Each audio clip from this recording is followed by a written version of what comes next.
Si vous voulez savoir si vous êtes un esprit libre ou non, vous devez vous poser une question. Qu'est-ce qui est le plus important pour vous dans la vie? La complaisance ou la liberté? Je vais vous aider à trouver votre vraie réponse dans un instant. Mais d'abord, je sais que vous êtes une personne occupée, alors passons aux choses sérieuses. L'esprit libre a l'essence d'un loup. Oui, vous m'avez bien entendu. L'esprit libre a la même essence que le loup. D'ailleurs, c'est peut-être pour cela que les loups ont été si craints et respectés au cours des millénaires. Mais cette essence s'écarte de la notion moderne d'esprit libre. Laissez-moi vous expliquer pourquoi. Traditionnellement, un esprit libre est considéré comme une personne qui n'aime pas être attachée, qui veut courir librement, libérée des limites de la famille et de la société. Pensez à tous ces célèbres épaves, hippies et cœurs brisés que l'on voit à la télévision, au cinéma et dans la culture pop. Mais il y a un gros problème avec cette représentation de l'esprit libre. Il s'agit toujours d'un asservissement. Ces prétendus esprits libres dont nous voulons nous inspirer ne sont toujours pas libres. Superficiellement, ils semblent libérés. En apparence, ils semblent vivre le rêve.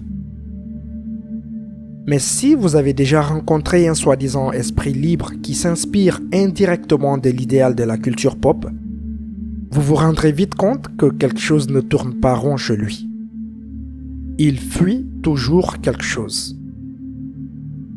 Et oui, avoir le courage de se rebeller contre les grandes entreprises, le mode de vie moderne oppressant et la société en général est courageux. Mais est-ce vraiment la liberté? Est-ce vraiment ce qui définit un esprit libre? Qu'est-ce que la vraie liberté? La liberté n'est pas seulement extérieure, elle est aussi intérieure. La liberté ou le fait d'être libre de toute domination concerne tout autant notre propre esprit que l'état extérieur du monde.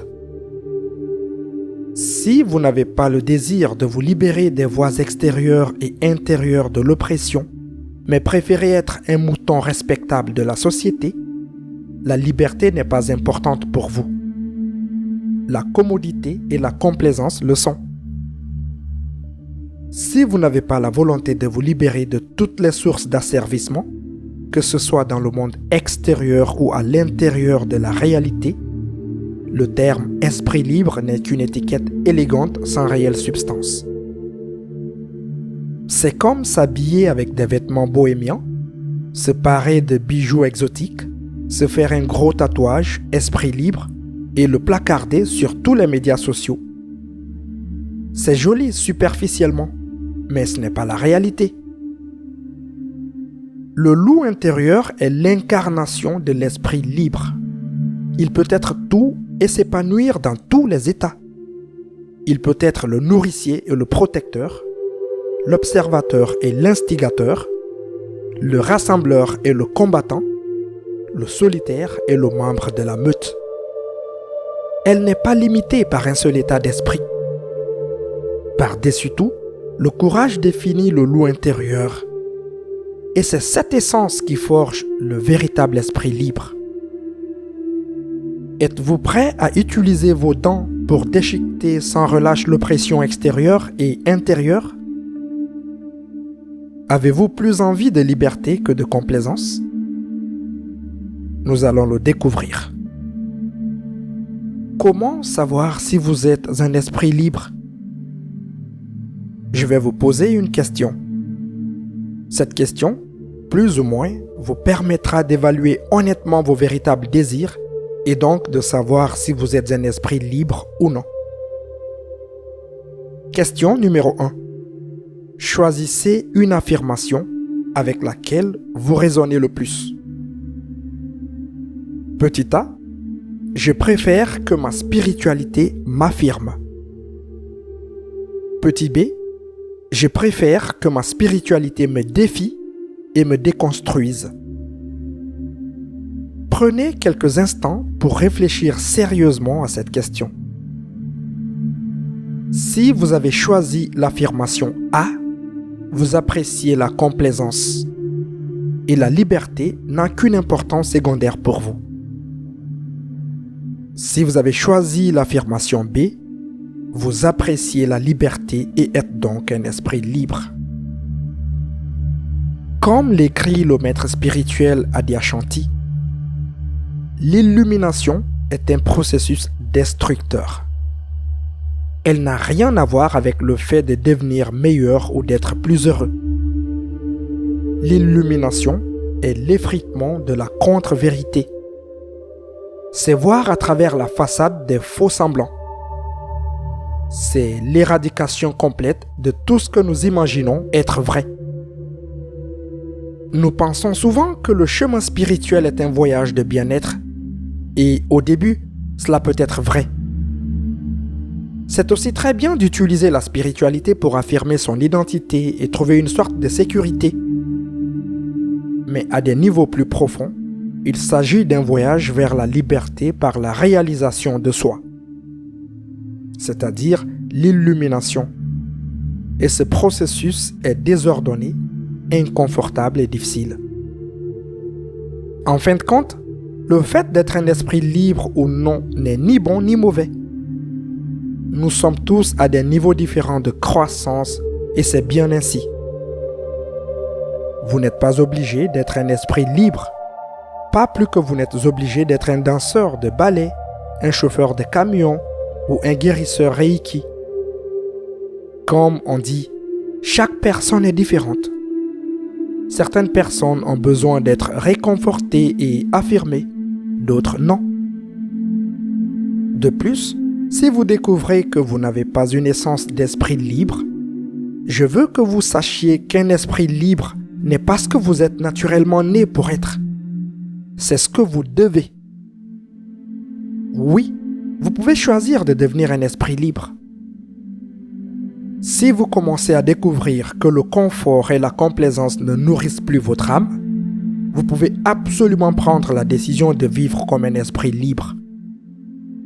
Cela prendra du temps, de la pratique et des conseils authentiques, mais la porte vous est toujours ouverte.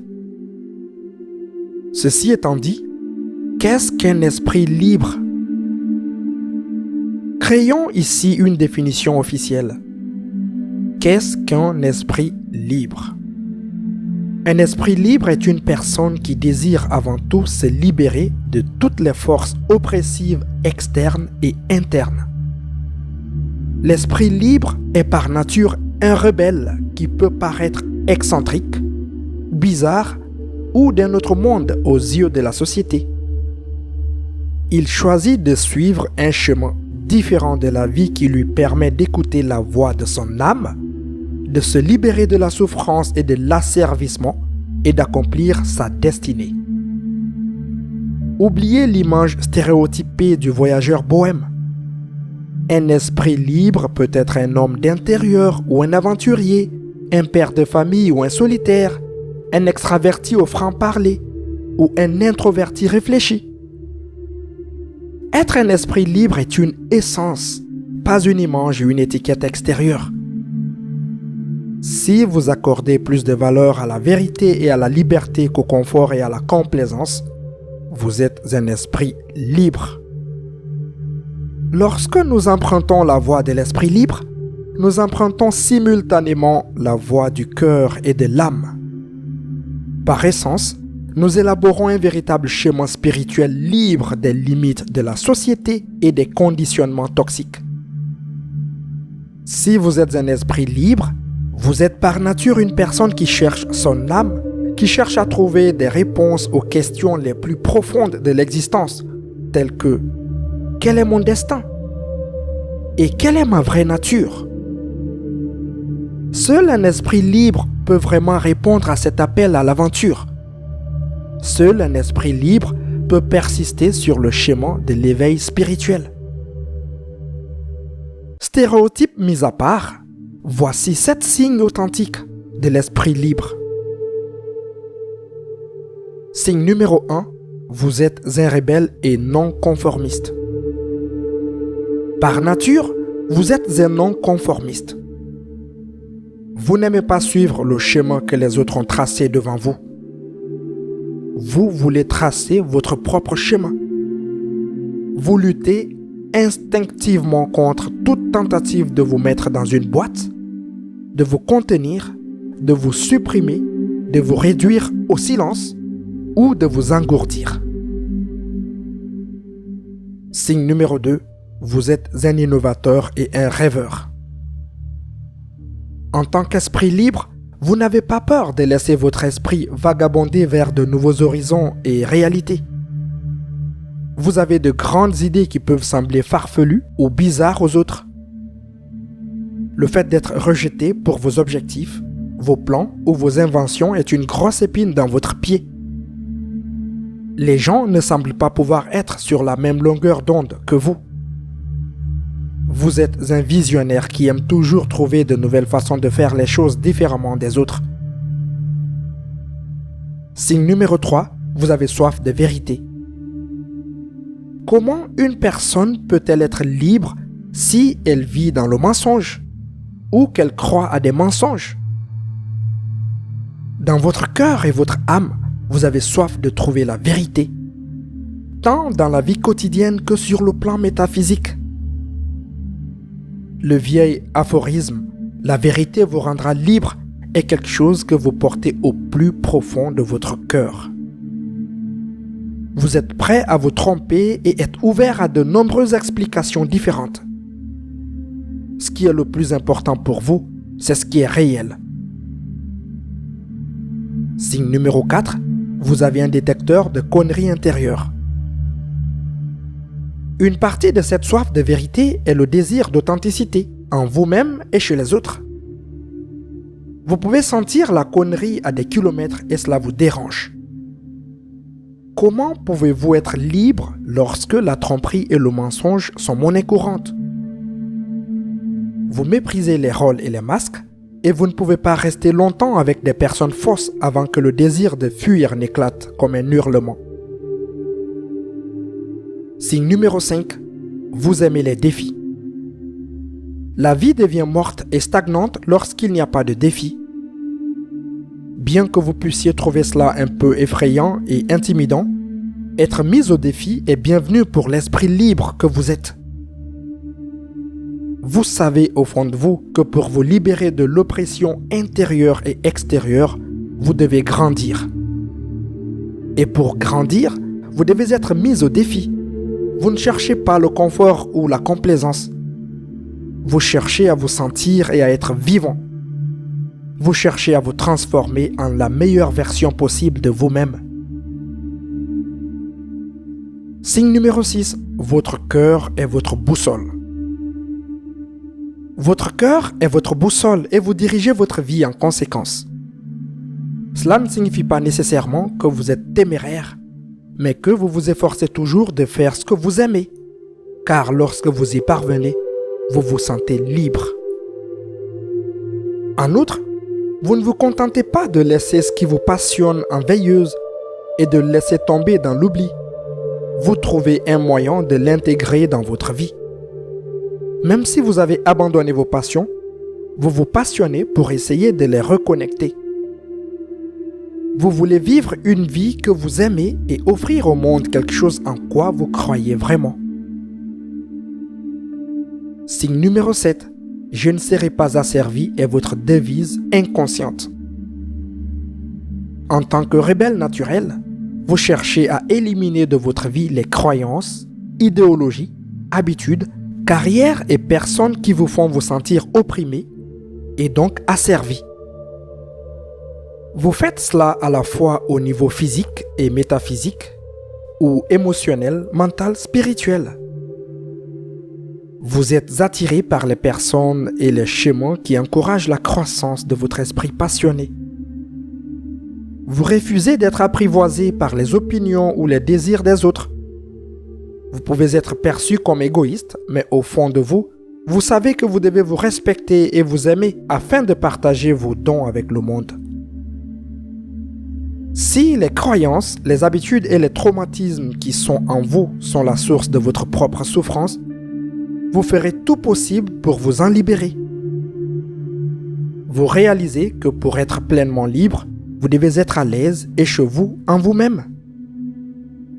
La thérapie, l'exploration de soi, le travail intérieur et la pratique spirituelle seront autant de méthodes par lesquelles vous chercherez à vous libérer de la souffrance. Pour être un esprit libre, il s'agira moins de parcourir le monde extérieur que de traverser et de maîtriser le paysage intérieur. Comment être un esprit libre? Vous n'êtes peut-être pas sûr de savoir où vous en êtes en ce moment. Vous voulez peut-être être un esprit libre, mais votre comportement peut indiquer le contraire. Peut-être ne savez-vous tout simplement pas. Comme je l'ai déjà mentionné, être un esprit libre est un choix qui vient du plus profond de vous. Lorsque la douleur de rester le même devient plus grande que la douleur de grandir, vous choisirez la croissance plutôt que la complaisance. Et si vous ne ressentez pas encore cette douleur assez intensément, ne vous inquiétez pas. Regardez les fleurs. Elles commencent par des bourgeons serrés, mais finalement, la vie exige qu'elles s'ouvrent. Vous êtes pareil, nous le sommes tous. En fin de compte, quoi qu'il arrive, la vie exige que nous sortions de notre torpeur, que nous nous libérions des chaînes qui nous lient et que nous nous unissions à nouveau à cette essence divine qui se trouve au cœur de chacun d'entre nous. Cela peut résulter d'un réveil spirituel soudain, de la nuit noire de l'âme ou d'un traumatisme qui nous assaille de nulle part. Il peut aussi s'agir de la lente désintégration de notre satisfaction à l'égard de la vie. Quoi qu'il en soit, vous êtes destiné à être un esprit libre, vous pouvez en être assuré. Je réalise que ma définition peut être différente de celle des autres, et c'est bien ainsi. Mais lorsque j'examine le mot liberté, en relation avec l'esprit libre, je l'applique de manière holistique à l'ensemble du spectre d'une personne, c'est-à-dire au monde extérieur et intérieur. Une grande partie de l'incarnation de l'essence de l'esprit libre consiste à se libérer de tout ce qui vous retient. Il s'agit d'un processus externe et interne. Oubliez la notion stéréotypée selon laquelle vous devez couper les liens avec tout le monde et errer pieds nus dans le monde pour être un esprit libre. Vous n'avez même pas besoin d'aimer voyager pour être un esprit libre. Il n'est pas non plus nécessaire d'être un hippie ou un bohémien moderne. Être un esprit libre est une essence, un appel qui émerge du plus profond de soi. Lorsque nous sommes en contact avec ce feu intérieur, nous sommes en contact avec le loup intérieur, cette force puissante qui aspire à la liberté par-dessus tout. Il se peut que nous devions devenir un loup solitaire pendant un certain temps, que nous devions quitter les limites des conventions sociales. Mais le voyage en vaut la peine, car sans lui, nous finirons par nous sentir vides et morts à l'intérieur, quel que soit le confort de notre vie extérieure. Qu'est-ce qu'être un esprit libre signifie pour vous? J'aimerais entendre vos réflexions et vos expériences dans la section des commentaires. Si vous avez trouvé cette vidéo utile, n'hésitez pas à la partager avec vos proches. Et si vous n'êtes pas encore abonné à cette chaîne, abonnez-vous et activez la cloche de notification pour ne rien rater de nos prochains épisodes.